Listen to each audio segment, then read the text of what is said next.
తెలుగు కథ.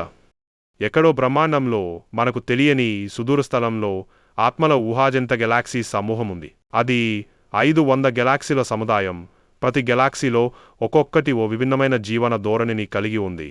అవి భౌతిక శరీరాలకు పరిమితం కాకుండా ఆధ్యాత్మిక శక్తుల రూపంలో ఉన్నాయి. ప్రతి గెలాక్సీలో ఒక ఆత్మ ఉనికిని గుర్తించి తనకు ప్రత్యేకంగా కేటాయించబడిన దారిలో సత్యాన్ని అన్వేషించాలి. ఈ గెలాక్సీలకు ఓ కేంద్ర ఆదేశకుల మండలి ఉంటుంది. వారిని పెరిడియన్లు అంటారు. వీరే ఆత్మలకు మార్గదర్శకులు. ఒక ఆత్మ పేరు ఇలా భూమిలో జన్మించి మానవ జీవితంలో చిక్కుకుంది.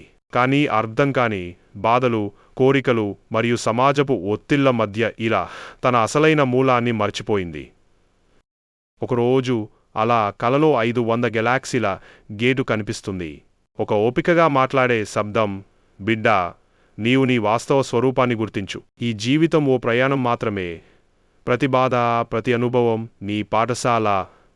ఇలా శబ్దం ద్వారా ప్రతి గెలాక్సీకి వెళ్ళి మనకు తెలియని ఆధ్యాత్మిక పాఠం నేర్చుకుంటుంది.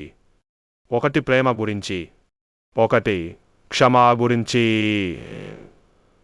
మరొకటి ధైర్యం గురించి, ఇంకొకటి మౌనం యొక్క శక్తి గురించి. ఇలా 500 పాఠాలు, 500 అనుభవాలు. చివరికి ఇలా తన అసలైన సత్యాన్ని గుర్తిస్తుంది. నేను శరీరం కాదు, నేను ఆత్మ. నా ప్రయాణం శాశ్వతమైనది. నా లౌకిక బాధలు తాత్కాలికమే. నేను ప్రేమ, శాంతి మరియు వెలుగు స్వరూపిణి. ఆమె మళ్లీ భూమికి వచ్చినప్పుడు తన జీవితం మారిపోయింది. ఆమె ఇకపైన బాహ్య ఘటనలకు స్పందించదు. ఆమె లోపల వెలుగు ఉంది. 500 గెలాక్సీల జ్ఞానం ఆమెను శాశ్వతంగా మార్చింది. ఇది ఒక ప్రేరణాత్మక కథ.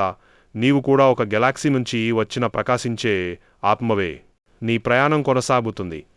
ధైర్యంగా ఉండు, బిడ్డా.